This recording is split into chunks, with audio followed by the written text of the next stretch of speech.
Bismillahirrahmanirrahim. Assalamualaikum warahmatullahi wabarakatuh. Saya Vivi Sofida. Ini adalah video pertama saya ngomong sendiri.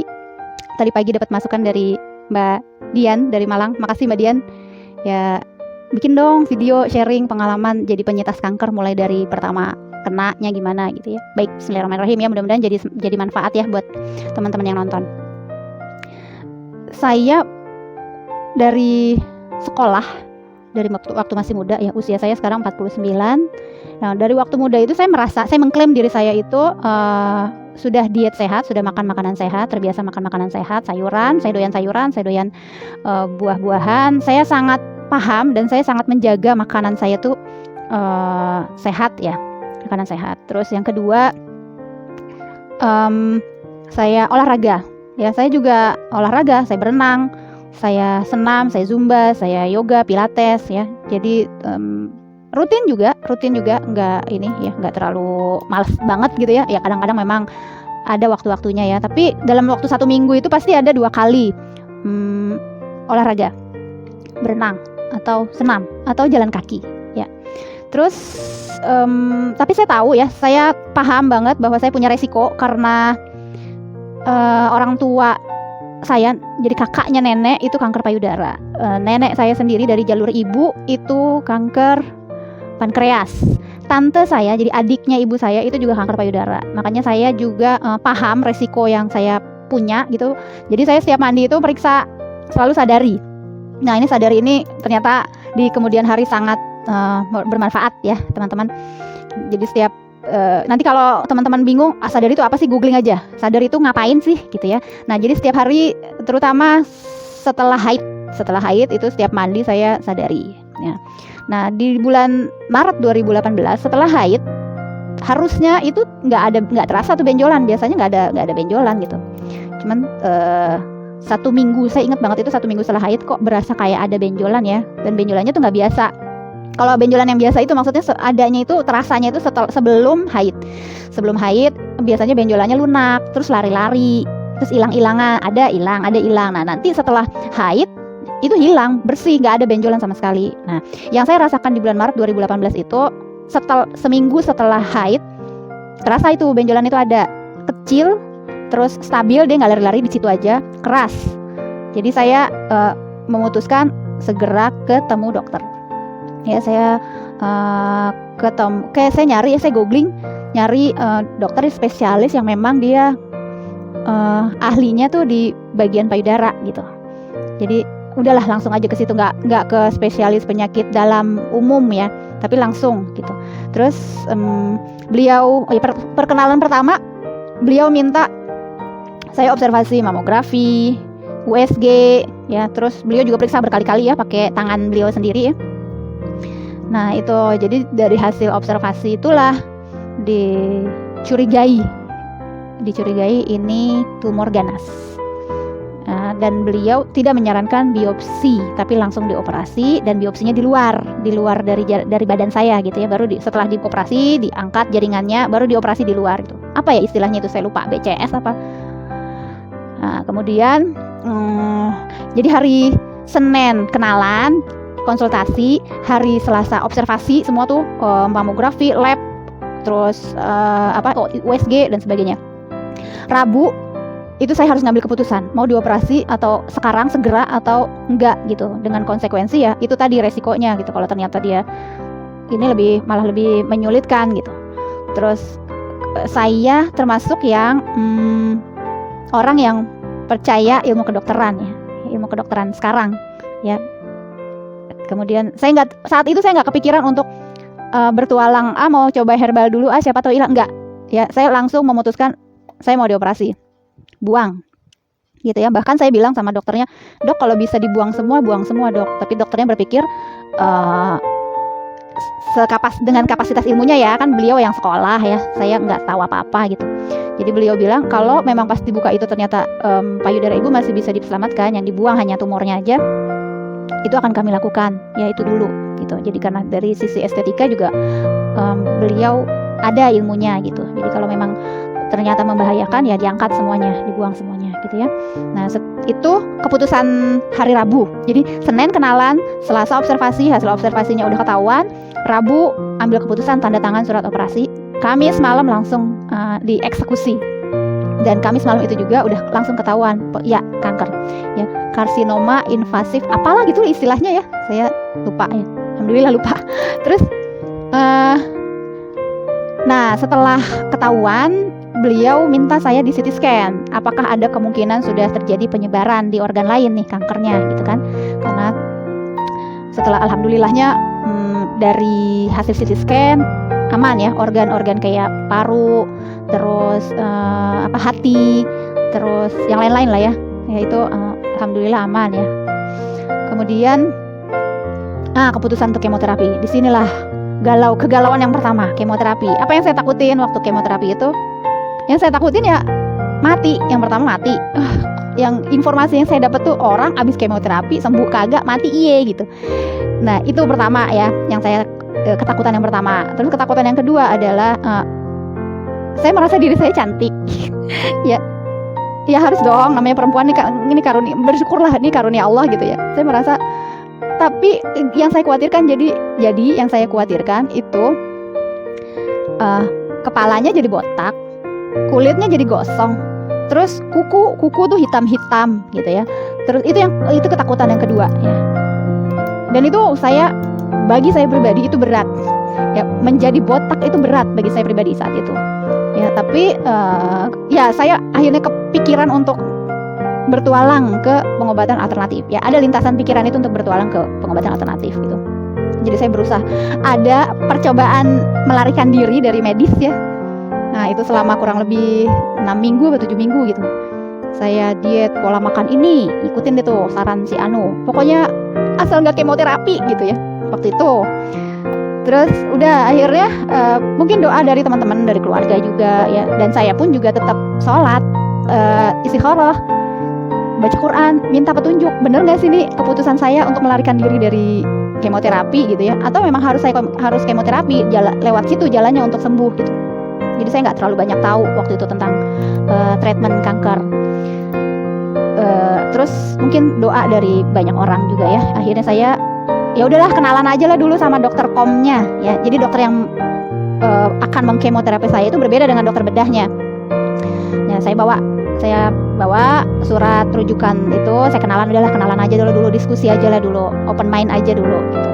Nah, dari hasil ngobrol sama beliau berhasil meyakinkan saya bahwa untuk kasus IHK, jadi setiap kasus kanker payudara itu IHK-nya beda-beda, hasil patologinya beda-beda gitu ya. Ada yang memang harus kemoterapi, nggak ada pilihan lain. Ada yang bisa hanya dengan minum obat hormon saja gitu ya. Nah itu jadi nggak semua kanker terapinya sama gitu. Nah, untuk kasus saya ini dijelasin panjang lebar, kenapa perlu kemoterapi, apa bahayanya kalau enggak gitu, terus apa benefitnya, manfaatnya gitu. Terus yang saya ingat dari dokter saya itu bilang, dengan ibu menjalankan protokol kemoterapi dan target terapi, harapan hidup itu bisa sampai 15 tahun. Saya mau hidup lebih lama, saya masih mau, ya maksudnya banyak orang masih membutuhkan saya. Terus saya sendiri pun juga masih belum membayar hutang-hutang, dosa-dosa, kesalahan masa lalu. Saya mau bayar. Jadi ya mungkin itu salah satunya akhirnya membuat saya oke, saya mau di kemoterapi. Jadi kapan nih jadwal pertama? Langsung pekan depannya itu langsung dieksekusi. Karena memang udah kata dokternya tuh udah deadline gitu. Ya, jadi antara operasi sampai ke kemoterapi itu jangan terlalu lama, paling lama itu 6 minggu. Itu menurut beliau gitu ya. Jadi itu saya benar-benar udah di batas di batas deadline-nya itu, di batas tanggal itu. Oke, langsung dieksekusi. Hasil kemoterapi pertama ya, sehari 2 hari baik-baik aja, pas 3 hari dong asik. Aduh, mantap. Dan hari keempat itu rambut udah mulai rontok dan saya sholat lagi ya. Jadi semua akhirnya saya kembalikan kepada Allah. Saya mencari ketenangan itu lewat sholat. Itu beri hamba kekuatan. Ya memang ini harus dijalanin ya. Kalau memang ini saya harus jalanin, saya harus lalui. Saya cuma minta dikasih kekuatan hati terutama ya. Yang paling penting sih itu. Kalau hati kita udah woles, santuy, udah cuek, udah relax gitu ya, maka insya Allah yang lainnya juga akan jadi lebih mudah ya, mudah kita jalanin tuh akan lebih mudah. Terus itu dia drama pertama, rambut rontok. Terus gimana ya, saya udah mulai ngerungsing nih gitu ya, udah mulai melo, udah mulai drama lah gitu. Terus ada teman saya, Dokter Lydia. Assalamualaikum Dokter Lydia, mungkin kalau Dokter Lydia nonton ini ya, terima kasih sarannya. Jadi beliau japri saya, Vi, mending lu ke salon deh langsung dibotak. Jadi sedihnya itu sehari doang, habis itu lu move on. Orang cancer itu harus menata hatinya, itu harus happy, harus dalam keadaan happy supaya obatnya bisa bekerja sama dengan badannya gitu. Yang pokoknya bagian lo tuh cuman manajemen hati aja, manajemen kolbu ya, kayak Agim ya, manajemen hati aja ya, ngendaliin kondisi hati lo agar tetap sakinah, agar tetap tenang, tentram, relax, bahagia gitu ya. Nah, masalah kemoterapi apa itu serahin ke dokter lah, gak usah mikirin ininya apa, ini gimana ntar, gak usah overthinking. Jadi yang fokus lo adalah di hati aja ya. Oke, sekarang aku mau nurutin nih sarannya dokter. Kan Dokter Lydia juga penyintas kanker juga ya. Aku tuh lebih mendengarkan omongan para penyintas kanker dibandingkan dengan orang-orang yang cuma ngasih saran ini, tapi dia bukan penyintas kanker, dia bukan dokter gitu ya. Jadi ya maaf ya teman-teman ya, saya lebih mendengarkan, waktu itu saya lebih percaya, lebih nurut sama omongan yang penyintas kanker gitu, karena mereka sudah melalui, dan saya lihat sekarang beliau sehat, udah 15 tahun beliau survive. Waktu itu udah 15 tahun, berarti sekarang udah 18 tahun gitu beliau survive. Nah, jadi saya nurut. Saya minta izin sama suami, mau ke salon. Mau ngapain? Mau ngebotakin rambut. Habis daripada setiap nyisir atau setiap wudu tuh banyak loh, langsung segepok, cuman kan ngusap dikit doang kan ya, itu langsung ke bawah banyak gitu. Nah, itu yang bikin saya histeris ya. Ya ini orang kan beda-beda ya, maksudnya sensitivitas orang beda-beda ya. Saya drama banget gitu. Nah, terus akhirnya minta izin sama suami. Ternyata suami saya sini deh aku yang potongin. Jadi ternyata dia yang belum siap. Sayanya udah siap gitu, beliaunya ternyata belum siap. Oke, baik. Oke, saya nurut. Dipotong rambutnya sama beliau. Pendekin ya? Iya, pendekin. Tapi begitu besok ya, setelah dipendekin gitu kan, setiap wudu saya nangis gitu, setiap abis sholat nih buka mukena, itu ngikut di mukena ininya, rambutnya gitu. Terus beliau akhirnya nggak tega juga ya ngelihat saya bolak-balik nangis, sedih gitu ya. Terus akhirnya ya udah besoknya ya 2 hari kemudian pagi-pagi, yuk aku anterin. Ya dianterin lah sama suami. Jadi kita sama-sama nih berdua menjalani takdir lah, ya itulah pokoknya menempuh itu ya, menghadapi itu sama-sama. Terus udah di salon nih, keadaannya di salon itu juga pada ngeliatin orang-orang, begitu udah selesai dieksekusi kan, orang-orang pada ngeliatin gitu. Nah, aku senyum aja, manggut-manggut ya. Terus saya bilang, saya capsternya nanya kenapa mau dibotak. Ya udah, aku terus terang aja, males gitu ngejelasin panjang lebar tuh. Iya, saya lagi pengobatan kanker nih, daripada sedih bolak-balik dan rumahnya kotor ya, rambut di mana-mana, jadi mendingan ya lagi dipinjam lah nih rambut ceritanya, sama bukan lagi dipinjam ya, emang selama ini saya minjem kan rambut ya, cuma minjem. Nah, terus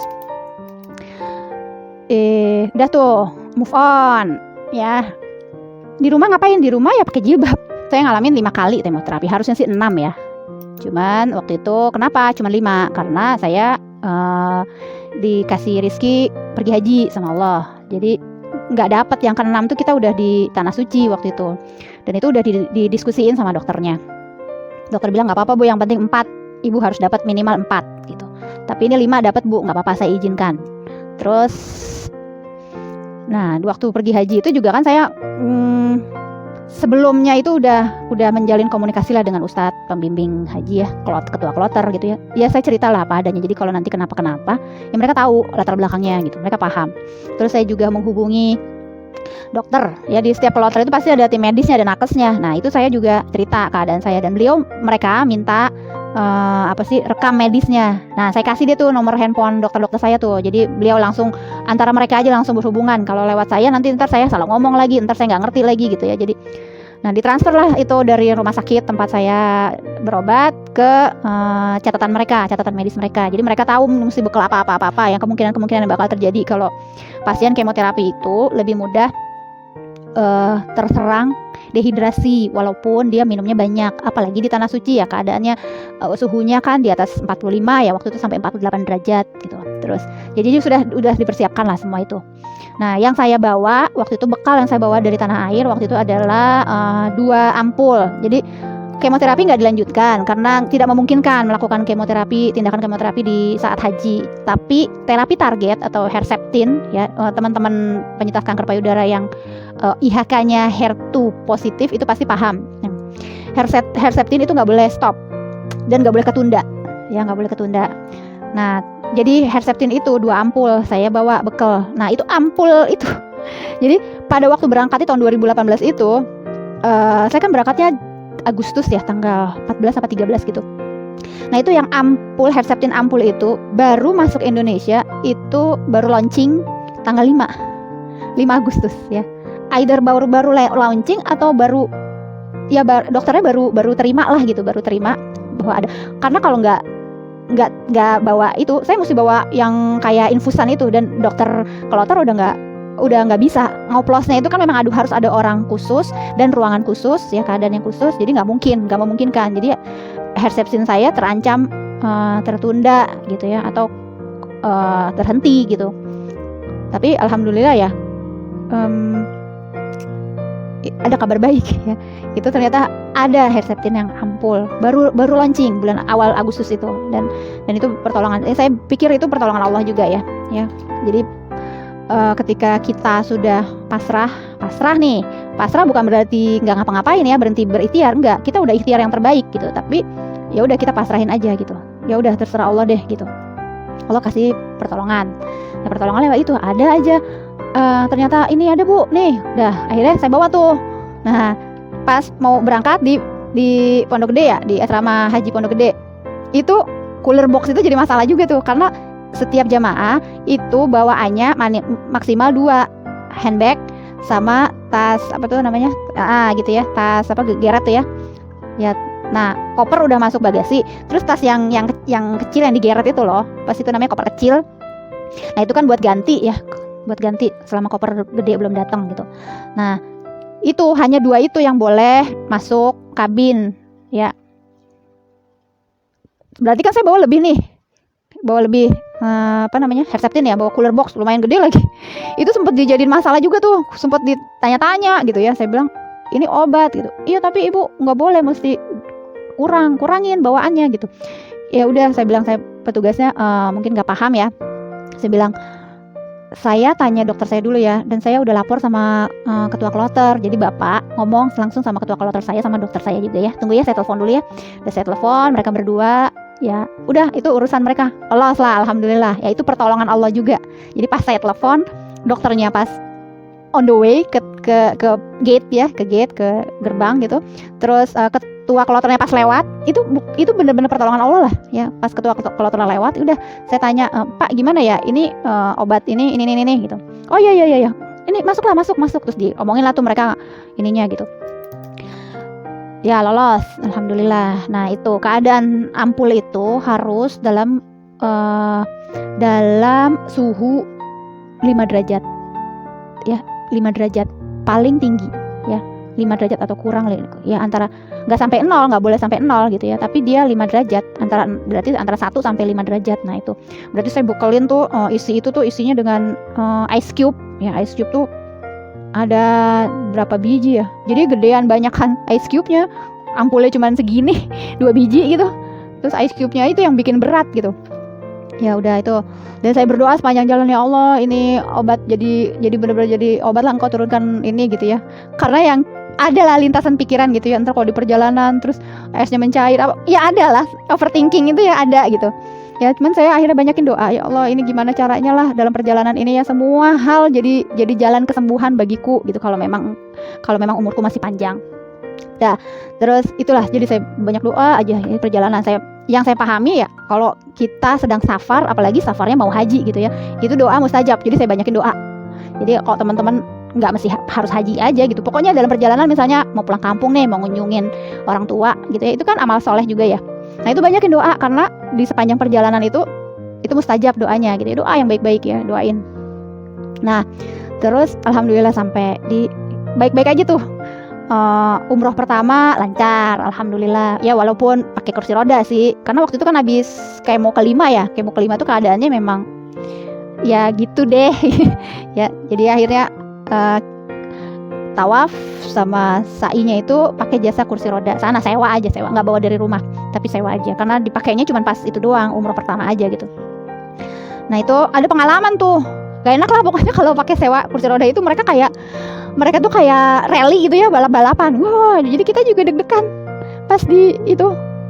Harusnya kan di bukit itu tuh doa dulu, berhenti sebentar. Dia berhenti doang, cuman Allahu Akbar, turun lagi gitu. Jadi akhirnya saya inisiatif ngingetin, Pak boleh nggak saya berhenti di bukit Safa Marwah itu, doa dulu, selesai doa saya baru Bapak turun lagi gitu.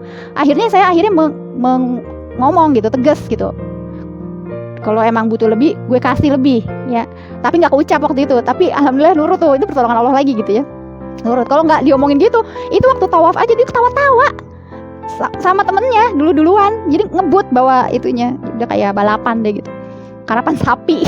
Terus sudah akhirnya selesai itu aman tuh, sentosa. Nah berarti fokus kita kemudian adalah wukuf ya, persiapan di wukuf. Jadi saya karena penginapan ke Masjidil Haram itu lumayan jauh ya, bukan lumayan jauh lagi ya, harus naik bus, habis turun bus itu harus jalan lagi kurang lebih 7 atau 8 kilo gitu ya, jadi bolak-balik 15 kilo gitu. Jadi saya pikir nanti aja setelah wukuf saya bolak-balik, bela-belain bolak-balik ke Masjidil Haram ya. Jadi saya mau wukuf, setelah wukuf, jadi setelah wukuf kan ada lontar jumroh ya. Nah itu kan juga butuh energi juga tuh, butuh tenaga juga ya, butuh fit juga gitu. Jadi ya itu yang saya fokusin, itu aja tuh Armina ya, 5 hari yang krusial itu ya, hari Armina itu, Arafah, Mina, Musdalifah ya. Nah terus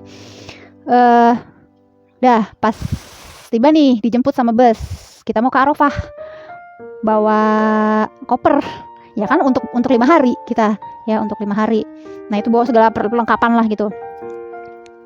Masuk bus itu udah untel-untel. Jadi Allah tuh kasih kekuatan ya, ngangkat koper seberat itu bisa aku sendirian, set gitu. Terus desek-desekan, desek-desekan di dalam bus itu kan, cepat-cepat dia dapat, cepat jangan ini gitu ya, cepat, desek-desekan gitu. Terus ya pertolongan Allah lagi, mbak sini duduk aja, duduk. Padahal saya apa saya kelihatan orang sakit enggak, tapi ya memang pertolongan Allah lah tuh ya. Sini duduk di sini aja gitu. Akhirnya saya duduk, saya bisa meluk sambil meluk koper. Nah itu perjalanan sampai di Arafah, masuk tenda saya pengennya di pinggir, tapi di pinggir udah full book. Wah udah saya telat nih gitu, telat masuk. Ini udah di booking tas, di booking tiker. Waduh saya maunya di sini gitu. Tapi ya udahlah, ingat kata suami saya ya, apapun yang dikasih sama Allah itu bersyukur. Apapun yang dikasih sama Allah banyakin bersyukur. Ya udah alhamdulillah udah sampai Arafah, masih dikasih hidup ya, sampai ngerasain gitu ya, masuk tenda ini itu udah saya fokus di situ aja. Terus pembagian makanan nih ceritanya gitu ya. Saya tuh nggak nyaman kalau duduk ngeliatin doang gitu ya. Saya maunya sibuk lah, ikut bantuin lah, ngoper apa gitu, ngoper nasi box apalah, konsumsi lah semua gitu. Ini sebelah sini gitu. Nah lagi ngoper gitu, saya mendadak lemes terus kayak leher kayak ngerasa kecekik gitu ya. Terus gelap, terus saya lemes. Saya bisik-bisik sama teman ya, saya sengaja nempel sama Mbak Nova waktu itu ya, sama Mbak Nova ya. Jadi saya udah nempel sama beliau aja. Jadi kalau saya kenapa-napa, beliau tahu mesti ngapain gitu kan. Terus saya bilang, kok aku gelap ya, terus sesek, terus kayak kecekek ya, aku lemes banget, nggak enak banget nih, kayak nggak bisa napas gitu. Terus dia langsung teriak, dokter tolong gitu. Dah saya masih denger tapi nggak lihat apa-apa, tapi saya masih denger itu orang berisik dia tuh, oh ini sibuk lah pokoknya gitu, tolongin ini. Terus langsung ibu masih dengar saya, kita infus ya. Itu saya masih ngomong tuh, infusnya di sebelah kiri, tensinya sebelah kiri, karena kalau sebelah kanan, kalau udah bekas dioperasi ya, bagian kanan ya, yang dioperasi kan bagian kanan, bagian yang bekas dioperasi itu tangan kita jadi golden hand. Maksudnya golden hand tidak boleh diinfus, tidak boleh ditensi ya. Sebaiknya tidak ditensi, sebaiknya tidak diinfus di bagian situ gitu. Jadi kenapa? Karena kelenjar getah bening di ketiak itu udah dibuang juga, udah ikut dibuang, beberapa udah dibuang. Jadi sudah berkurang pompa balik cairan ke jantung yang di sebelah kanan ini ya, pompa baliknya itu kelenjar getah bening. Nah, kelenjar getah beningnya itu udah berkurang fungsinya karena udah sebagian udah dibuang gitu ya. Jadi cairan yang balik ke jantung itu lebih lambat baliknya gitu, dan beresiko bengkak. Kalau udah bengkak itu udah agak berat, agak susah ininya, maksudnya menurut cerita teman-teman sih yang ngamalin gitu ya, yang ngalamin maksudnya. Kalau udah bengkak itu agak lama treatmentnya gitu, dan gak nyaman kata teman saya gitu. Jadi saya masih dalam keadaan gelap gitu, dengar sih suara dokternya. Saya bilang saya minta di kiri gitu. Ditensinya di kiri. Terus tapi ya udah ditensi karena udah masuk infus ya. Infus udah masuk di kiri. Saya bilang jangan di sini udah pecah-pecah karena bekas kemoterapi ya. Ya karena kalau bekas kemoterapi itu vena kita tuh lebih tipis, lebih mudah pecah, lebih mudah robek gitu ya. Saya bilang jangan di sini. Agak ketengahan sedikit gitu. Disikat juga di tempat yang saya larang gitu. Wah, kok gak bisa ya gitu, nggak bisa. Enggak, saya bilang jangan di sini gitu, jangan di sini, yang diangkat ke atas lagi, cari ke atasan gitu. Dan akhirnya oh ya udah.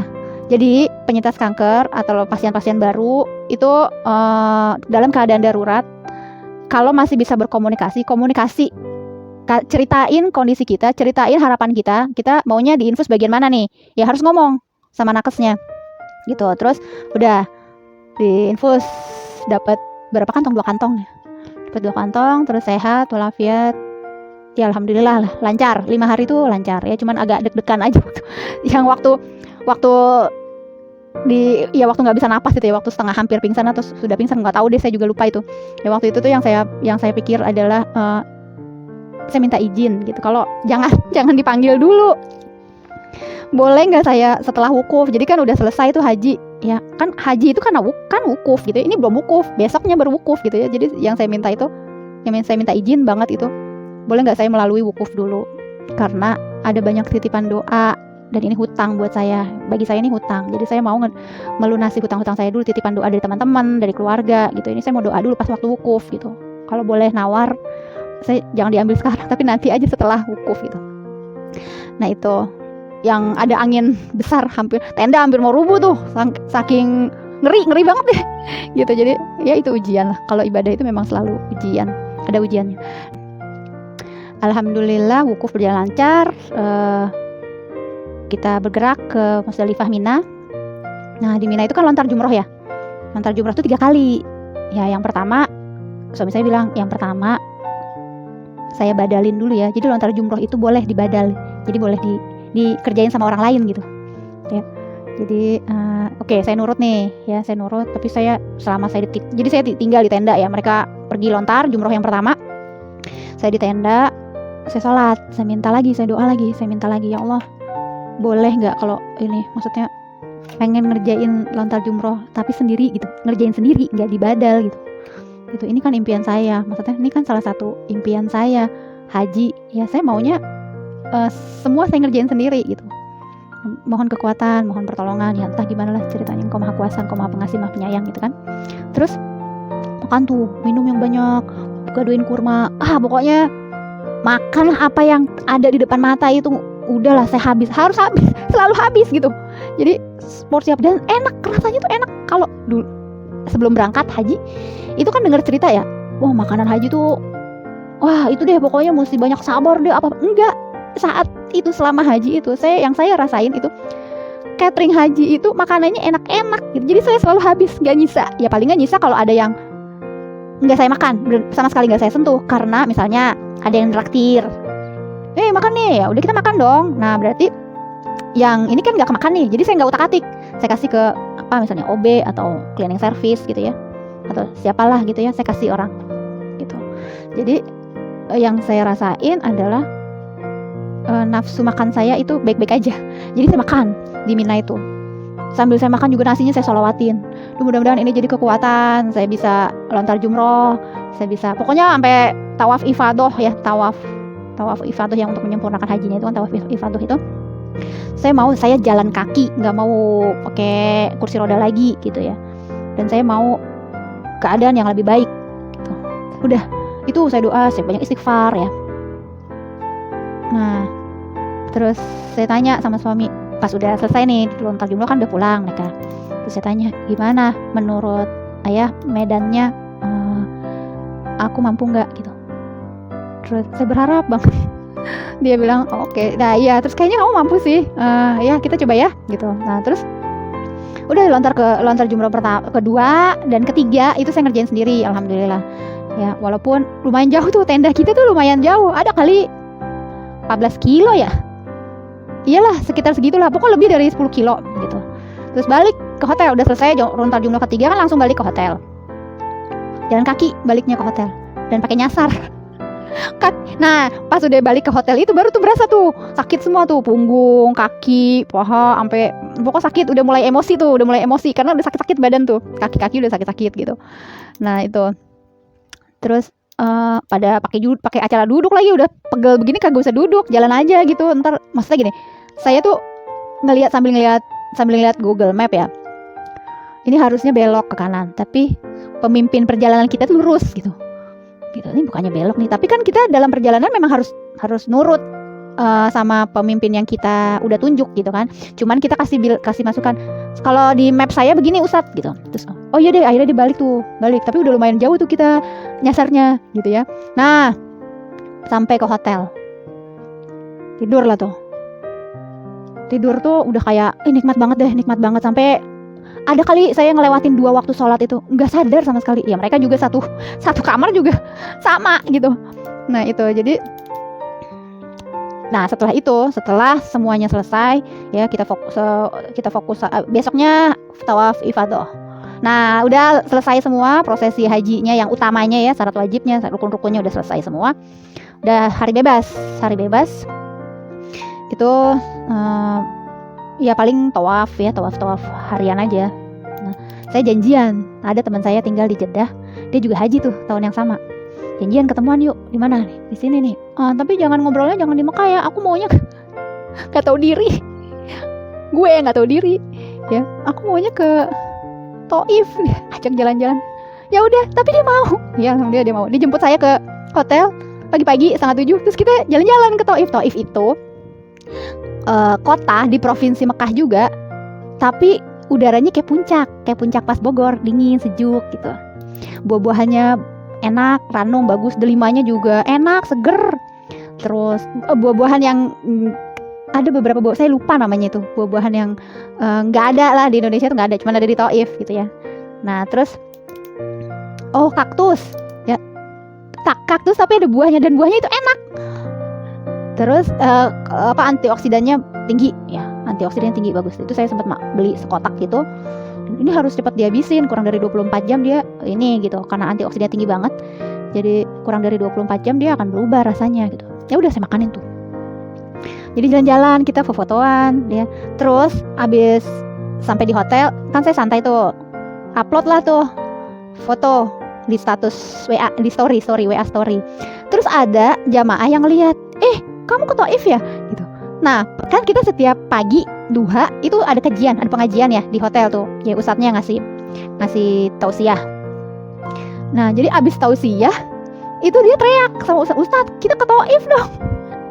Bagus ustadz gitu, 1 hari aja ustadz. Semuanya gimana, iya ke Taif ya. Teman-teman yang lain juga, jadi gue kayak racun.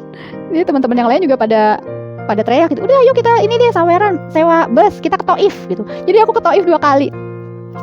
Nah di Taif yang kedua itu ke tempat yang berbeda, udah bukan ke pasar buah lagi, tapi ke tempat kayak model-model pemandangan, foto-foto di situ bagus. Terus ada istilahnya kayak ada dufan di situ, ada kayak dufan gitu. Permainannya itu kan harusnya libur ya, karena musim haji itu ditutup. Tapi itu karunia Allah lagi ya, rezeki lagi dari Allah itu ya. Allah tuh mau menghibur kita kali ya. Kenal sama ustadz pembimbing kita yang manajer operasionalnya, kenal dengan pembimbing. Dibuka itu dufan itu, dibuka untuk kloter kita masuk. Terus ya bener-bener bebas kita main permainan wahana itu ya, sampai ya permainan yang ekstrim lah itu, saya juga naik juga gitu. Jadi masya Allah. Pulang, jadi ada tuh cerita jalan-jalannya. Haji itu nggak cuman ya ibadah aja, ibadah ya iyalah ibadah, kita kesana kan memang pengen ibadah gitu ya, tapi ada bonusnya dari Allah itu. Kita ke Taif. Taif itu kota dimana, ini cerita sedih sih tentang Taif ya, tapi berkesan gitu ya, dan memotivasi kita bahwa Rasulullah itu sebelum hijrah ke Madinah, beliau pikir itu hijrahnya ke Taif itu kayaknya masyarakat Taif bakalan menerima dakwah beliau gitu, tapi ternyata beliau malah ditimpukin kotoran sampai berdarah-darah, ditumpukin batu gitu ya, sampai terluka gitu ya. Nah itu kisah sedihnya di situ. Tapi pelajarannya, hikmahnya adalah beliau maksudnya kan ketika beliau terluka itu kan malaikat Jibril langsung mau diapain nih masyarakatnya, mau ditebalikin nih, boleh nih, siap nih. Jadi malaikat tuh udah siap ngebalesin perlakuan masyarakat itu. Tapi Rasulullah SAW ya malah mendoakan keturunan mereka itu jadi pembela Islam ya, memeluk Islam dan pembela Islam gitu. Dan Allah mengabulkan doa beliau. Jadi ini adalah pilihan dari kita, pilihan untuk kita. Kalau kita dizolimin, ya kita punya pilihan mau ngebales sesuai dengan setakar ya, sesuai dengan takaran yang ya adil lah gitu, sekadar penderitaan yang sama gitu ya. Atau kita mau mendoakan hidayah buat orang yang menzolim kita itu gitu. Jadi pelajarannya itu yang saya ambil. Jadi agama ini ngasih dua pilihan. Kalau kita dizolimin itu kita boleh membalas, tapi balaslah dengan yang sama kadarnya, jangan berlebihan gitu, jangan zolim. Pilihan yang kedua, kita boleh memaafkan, dan itu lebih mulia di sisi Allah. Memaafkan, mendoakan, dan itu memang lebih mulia di sisi Allah. Untuk kasus kayak tertentu ya, kasus-kasus tertentu gitu ya. Kalau memang harus perang ya memang kondisinya memang harus perang ya memang harus perang gitu. Memang Allah memerintahkan perang ya perang gitu. Tapi dalam hal Taif nih, cerita di Taif ini ya, ada sisi lain. Rasulullah itu ngasih contoh, ngasih teladan kita, maafkan, doakan gitu ya. Nah itu jadi itu cerita Taif. Nah sekarang Taif yang sekarang itu ya penduduknya Muslim, terus ada masjid dan halakoh Quran, penghafal tahsin dan penghafal Quran ya, belajar Quran pertama lah gitu ya, rumah belajar Quran yang pertama ya, lembaga tahfiz yang pertama, lembaga hafal Quran yang pertama itu didirikan oleh Ibnu Abbas di Taif. Masih ada perpustakaannya, sekarang masih ada. Saya kesana, perpustakaannya masih ada, masjidnya masih ada gitu ya. Nah itu jadi kenapa sih penting banget ke Taif? Ya itu ada sejarahnya, dan sejarahnya itu memang mengandung hikmah yang hebat buat kita. Nah, terus selesai nih turun balik lagi ke Mekah ya. Di Mekah hari ke berapa itu saya harus jadwal pemberian Herceptin ya. Jadi agak mundur 5 hari karena waktu itu dokternya sibuk banget, hektik banget gitu. Terus saya konsultasi sama dokter di Jakarta, "Dok, kalau mundur 5 hari aman nggak apa-apa Bu, ya asal jangan lebih dari seminggu gitu." Ya udah 5 hari udah saya disuntik Herceptin itu di dalam kamar ya, di dalam kamar hotel. Habis itu nggak ada efek sampingnya sih, nggak terlalu terasa ya. Ya mungkin karena kita di sana happy gitu ya, banyak orang, banyak kegiatan, sibuk, jadi efek sampingnya nggak terasa. Sebetulnya kalau di rumah sendiri ya, dalam keadaan di rumah sendiri itu setiap habis dikasih Herceptin itu badan kayak, jadi 2 hari ya setelah itu, atau 2 hari atau 3 hari setelah itu, badan tuh kayak rentek gitu, kayak habis digebukin, kayak habis berenang 50 rit kali, pokoknya sakit semua badannya dari atas sampai bawah, itu sakit semua. Bahkan salaman pun juga sakit gitu ya, disentuh nih mau dipeluk, jangan peluk, sakit soalnya gitu ya. Itu tapi ya itu lagi karunia Allah ya, kemaha kasih sayang Allah itu.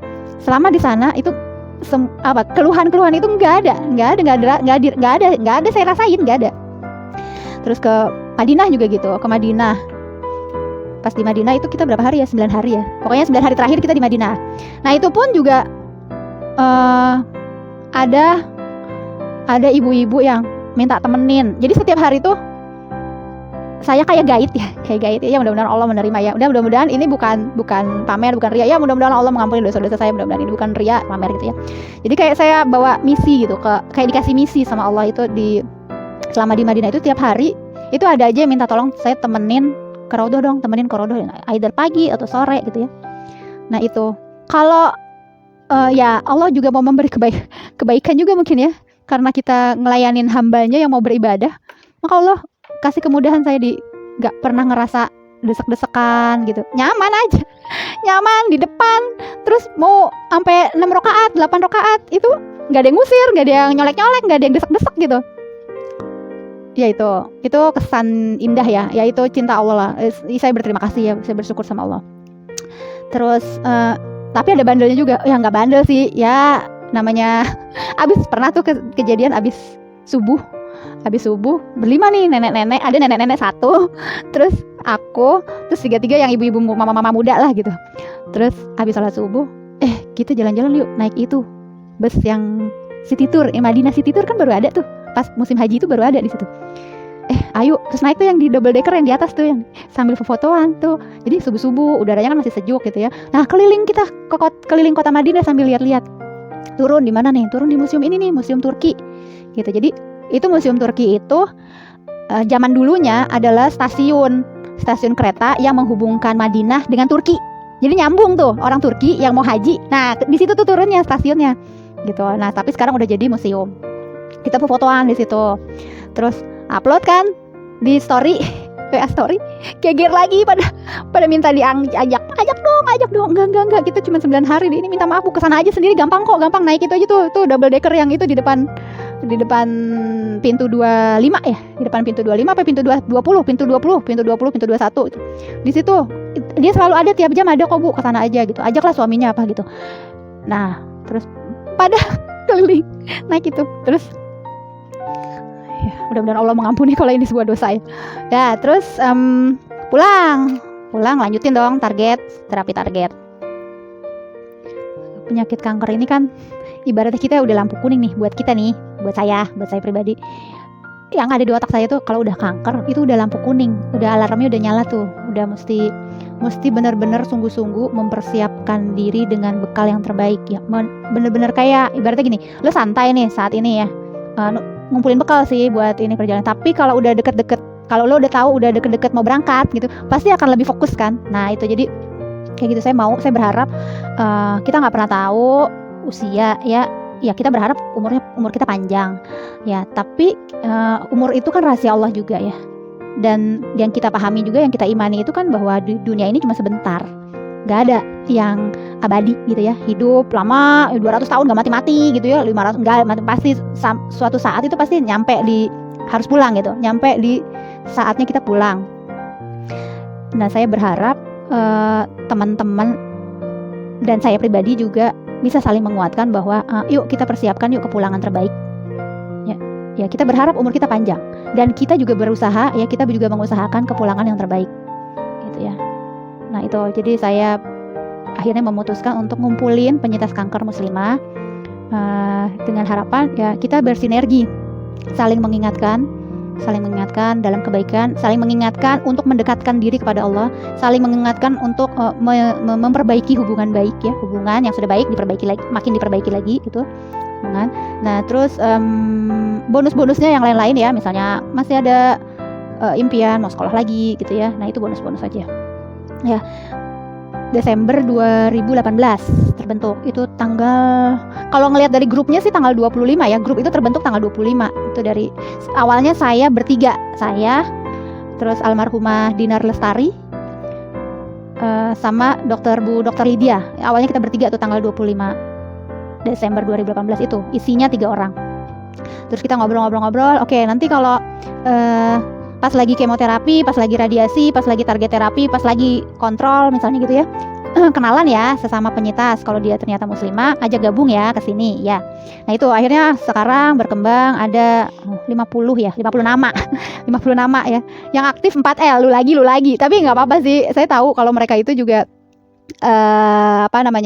silent reader ya, pasti nyimak obrolan dan pasti ngambil manfaat dari obrolan itu ya. Saya juga percaya itu ya. Saya cuman mereka orang kan beda-beda ya. Ada orang yang lepas gitu ya, ngobrol apa aja juga inilah asik lah gitu. Ada orang yang sangat berhati-hati, nanti takut salah gitu ya. Ya itu saya respect, saya menghargai pilihan teman-teman. Oke, terus ngapain aja grup ini udah ngalamin berbagi nasi biryani. Jadi kita ngumpulin dana, terus dananya kita bikinin nasi biryani, terus nasi biryani itu kotak-kotak itu kita bagi-bagiin ke keluarga pendamping pasien ya, pendamping pasien di bangsal kanker atau di bangsal pasien anak gitu ya. Nah itu tiap Jumat sebelum pandemi. Nah terus setelah pandemi kan keadaan berubah ya gitu. Jadi akhirnya ya kita lebih ke banyak, nggak banyak juga sih, baru beberapa kali ya kita ada kayak gathering online lewat Zoom meeting gitu ya, sharing, terus kenalan, saling tahu lah gitu. Selama ini kan cuma ngobrol lewat teks doang gitu ya. Oh sekarang udah tahu nih mukanya kayak gini, tinggalnya di mana, orangnya kayak gini gitu ya. Jadi lebih akrab, lebih kenal, deket. Terus dan sharing berikutnya juga kita pernah menghadirkan juga beberapa, ya pokoknya gabung bersinergi sama komunitas lain ya. Kita nggak eksklusif gitu, kita bergabung dengan komunitas lain. Kalau ada sharing dengan dokter tentang masalah kesehatan, perawatan atau apa gitu ya, kita gabung gitu. Terus ada sharing dengan psikolog, kita juga gabung. Ada sharing dengan kemarin yang terakhir nih sama Ustazah Tri Handayani, itu juga kita gabung juga di situ. Supaya ya, dan yang materi-materinya itu relate ya, ya ada hubungannya dengan keadaan respon psikologis kita sebagai penyintas kanker ya.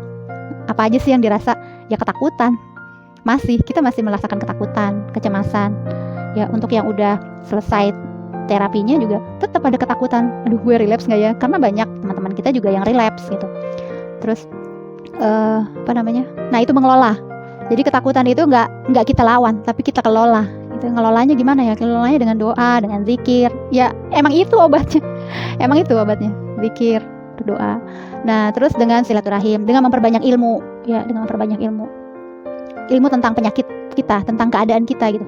Terus fokusnya ngapain? Ya fokusnya ya di ikhtiar. Kita ikhtiarnya apa? Tujuan kita sehat kan? Ya ikhtiarnya ya itu tadi, ngejaga makanan, ngejaga olahraga, terus ngejaga pola istirahat. Itu penting, jaga pola istirahat ya. Kadang-kadang yang kan kita nggak sempurna ya, sebagai manusia kan ikhtiarnya juga nggak sempurna. Kadang-kadang kepengen makanan junk food misalnya gitu ya. Nah itu ya, kalau saya pribadi sih masih kadang-kadang kalau lagi kangen sama mantan makanan yang emang nggak boleh gitu. Saya penganut paham liberal, jadi jangan ditiru ya. Don't try this at home gitu ya. Tapi ya kalau dari obrolan, kalau abis baca obrolan teman-teman di grup itu ya akhirnya tobat lagi, kembali lagi ke jalan yang benar, makan sayuran lagi, makan buah-buahan lagi, olahraga lagi gitu. Terus ntar lama misalnya sebulan 2 bulan gitu ya, dengan mulai agak jenuh lah, kadang-kadang kan jenuh ya kita makan sayur kukusan terus, sementara di lingkungan sekitar kita makan dimsum, makan pempek, makan yang bakar, enak gitu. Nah jadi makan, ya saya sih makan kalau kepengen banget gitu, nyicipin coel gitu saya makan, nasi kapau misalnya gitu ya makan. Tapi habis itu dan makan itu jangan dengan rasa bersalah gitu. Ya udah makan dengan rasa syukur, makasih Allah masih bisa menikmati rasa pedas, asam, rasa manis. Misalnya rasa nasi itu kan enak ya, nasi putih. Ya pokoknya semua yang dilarang itu enak. Nah, ya cuman kan kita harus membatasi. Kita tahu lah batasannya ya, kita harus membatasi diri. Nah, setelah itu aku biasanya puasa. Kalau udah habis cheating, ngerasain kayaknya kemarin udah kebanyakan cheating nih gitu. Ya aku biasanya banyakin puasa ya. Kan puasa tuh kadang-kadang intermittent fasting, kadang-kadang yang ngikutin puasa Senin Kemis atau ayamul bid gitu, dihajar di situ gitu. Terus minum apa sih namanya tuh yang ultimate water itu, yang rebusan jahe, kunyit, serai itu minum gitu. Tapi memang saya kalau sampai saat ini sih saya berusaha ya ngejaga itu jangan sampai kenyang aja makan. Lebih banyak ngerasa lapar gitu. Tapi yang masuk itu ya kita mindful gitu, yang masuk itu yang memang bermanfaat. Ya kadang-kadang ya lupa diri juga. Kalau biasanya di perjalanan, kalau lagi traveling, misalnya lagi liburan, nah itu biasanya yang lepas dari diet tuh lepas. Atau lagi kopdar di mana, di ketemuan sama teman-teman di luar kota gitu misalnya gitu. Nah itu biasanya lepas dari diet. Tapi kalau selama di rumah aja baik-baik aja sih biasanya. Karena ya yang di rumah kan kang sayur lewat gitu, terus tinggal ngukus ya, tempat kukusan juga gampang, tinggal nyalain kompor bentar doang. Sebenarnya simple sih, makan kukusan itu simple gitu. Cuman kadang-kadang jenuh. Ya wajar lah kalau jenuh. Pokok kalau saya pribadi ya, mau makan apa makan. Jangan merasa bersalah gitu ya. Karena yang saya yakinin bukan makanan yang bikin kita sakit gitu ya, tapi emang qadarullah ya. Kita tahu gitu, udah usaha, udah membatasi diri.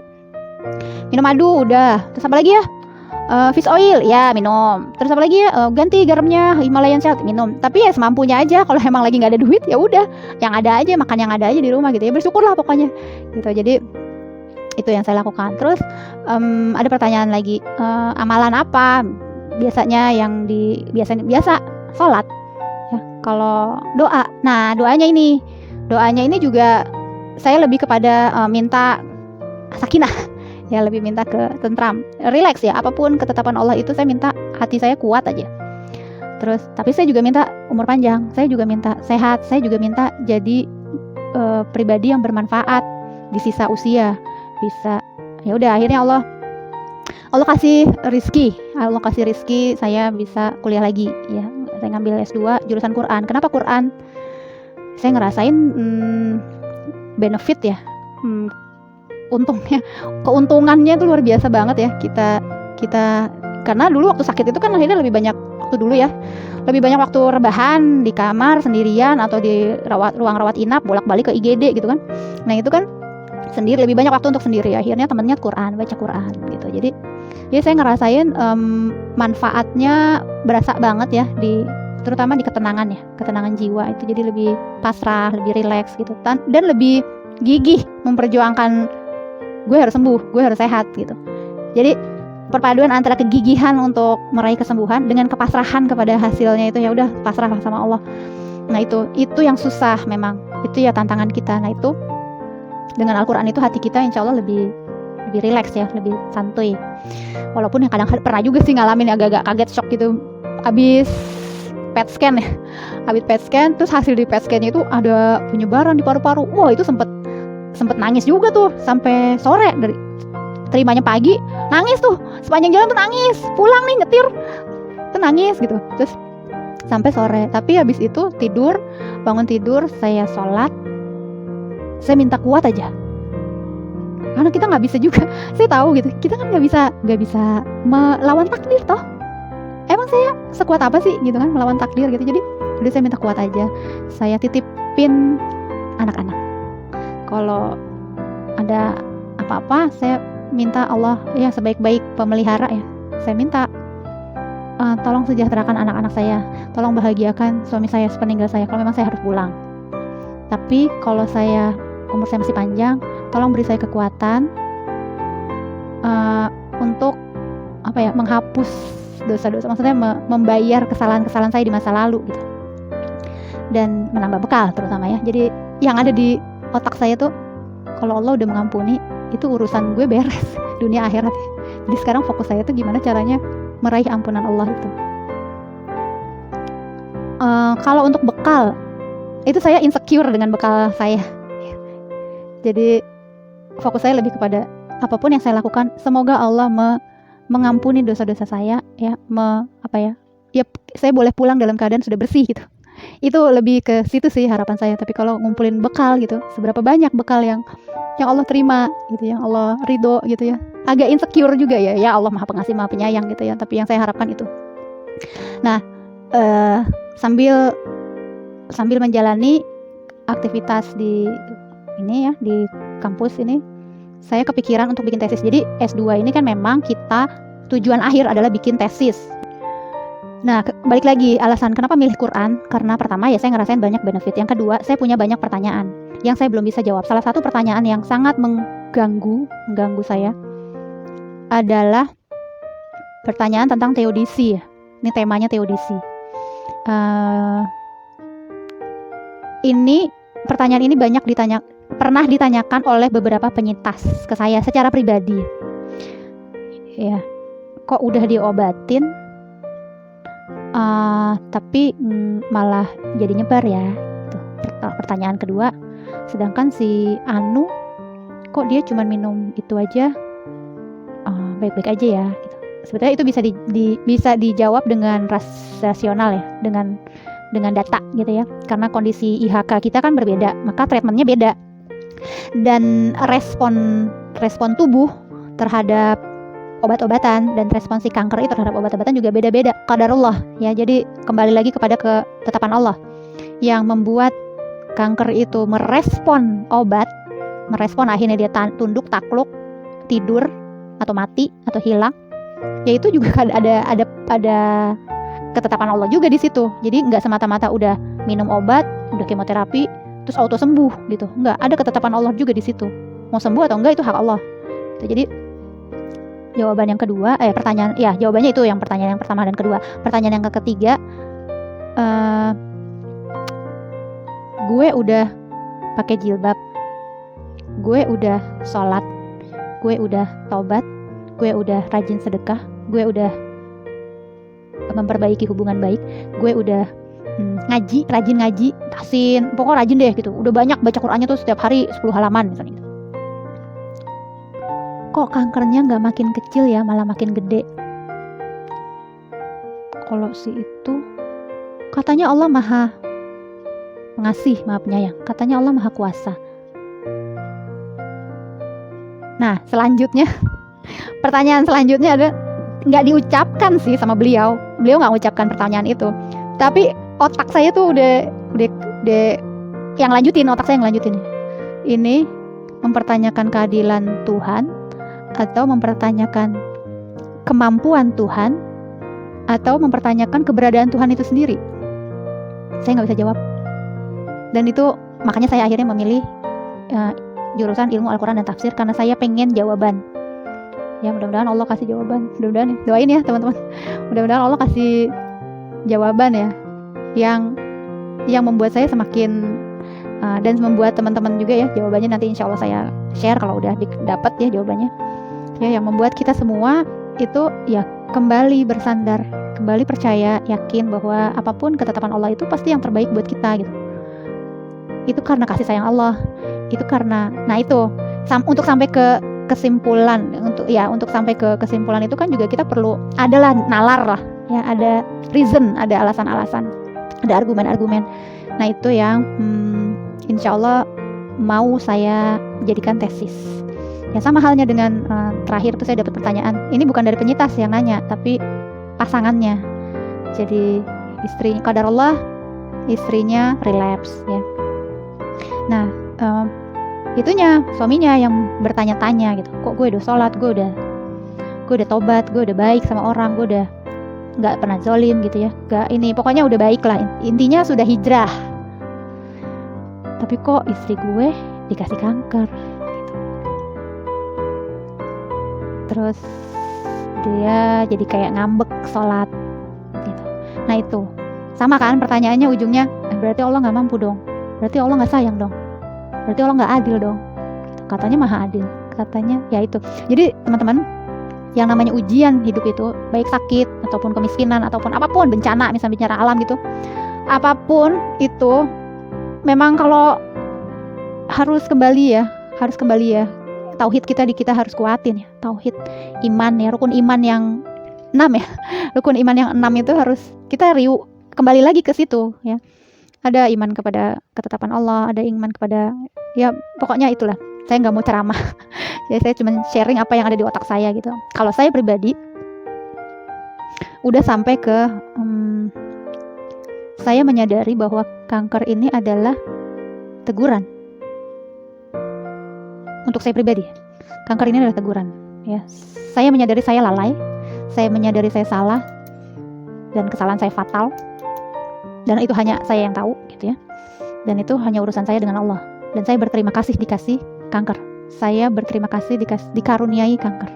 Karena dengan begini, dengan kanker, akhirnya banyak hal yang indah yang terjadi setelah itu. Ya, jadi ini kayak hadiah gitu. Nah, itu isi otak saya.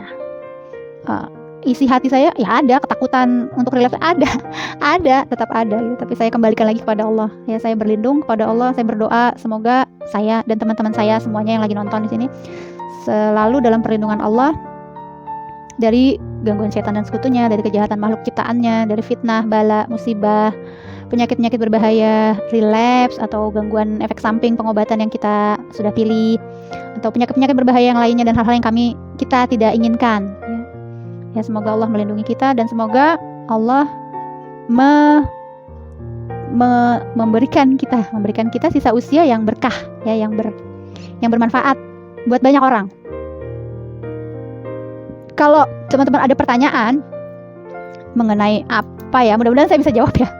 Ya, mudah-mudahan saya bisa jawab. Kalau nggak bisa jawab saya minta maaf. Kalau teman-teman ada pertanyaan ya silakan ketik di kolom komentar, nanti insya Allah saya jawab. Nah, itu aja sharing saya hari ini. Semoga bermanfaat. Mohon maaf lahir batin kalau ada hal-hal atau kata-kata atau sikap yang teman-teman kurang berkenan. Ya, semoga kita semua dalam keadaan sehat walafiat. Semuanya, anak cucu keturunan kita juga sehat walafiat semuanya. Ya, dan kita dipertemukan kembali di surganya. Amin. Assalamualaikum warahmatullahi wabarakatuh. Kasih.